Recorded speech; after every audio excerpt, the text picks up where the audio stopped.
Next, let's move to example 3. In example 3, we already have a signal flow graph. Then we're going to determine forward path, gain, and loops, and also determinant. From the diagram, we can see that there are two forward paths from X to Y. This is the first one, and the second one is this one. So therefore, P1 and P2, P1 is, and path number 2 is G1, G6, G5. Next, we're going to determine loops in this signal flow graph. So this is the first loop, and this is the second loop. Okay.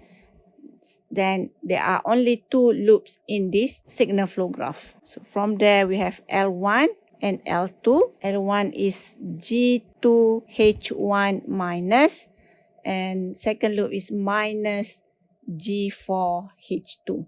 Next is to determine the determinant. Determinant is 1 minus the summation of all loops. So we have 1 minus L1 plus L2. Then we have plus product of non-touching loop. So let's check whether our loops L1 and L2 it is touching together or not. So we can see here that these two loops is not touching together. You can see that the first loop is starting from here and go back to the same node, and it does not share any same node or any same path with the second loop, which is this one here.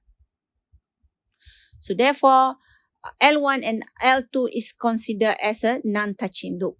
This will mean we're going to have the third term, which is L1 multiplied with L2 in the determinant. That is the determinant. Let's determine determinant 1 and determinant 2. Right? Originally we have.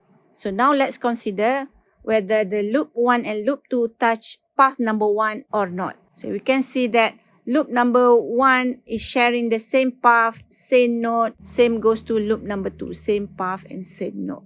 Therefore, we can omit this. Therefore, determinant 1 is 1.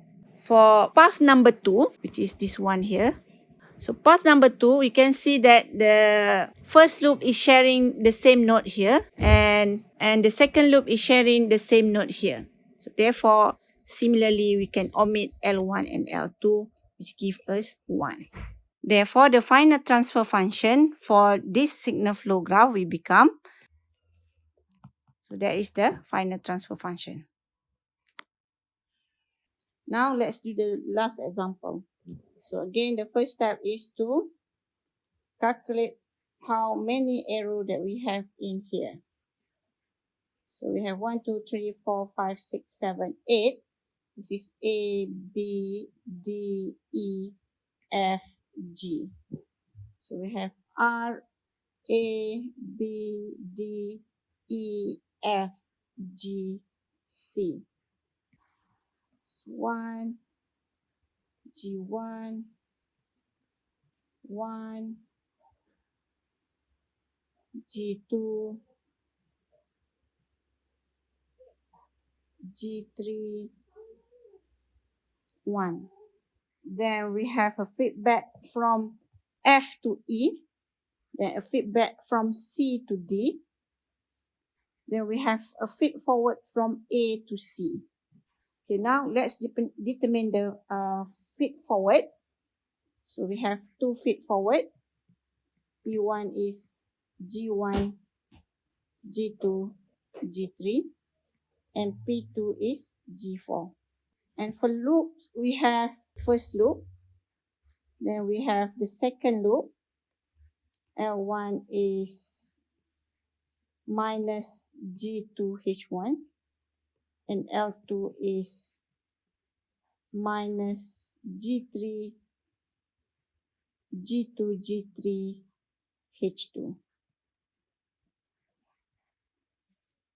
Okay, now let's do the determinant. Determinant is 1 minus L1 plus L2. Then we can see that L1 and L2 is sharing the same path and also the same node. Therefore, we don't have the third term. Alright, and also for the determinant, we have determinant 1 and determinant 2. Same goes to determinant 2. But we need to check whether L1 and L2 is touching path number 1 or path number 2 or not. So for determinant 1, we can see that loop number 1 and loop number 2 is touching path number 1. So therefore here we will omit this. Determinant is 1. For determinant 2, we're going to check whether L1 and L2 is touching path number 2 or not. So as for this loop here, it is touching with path number 2 by this node. And for this loop here, we can see that the loop doesn't touch with path number 2. Therefore, we can only omit L2, but L1 will be in the determinant 2. So we have L1 plus G2H1. Therefore, the final transfer function will be, so that is the final transfer function.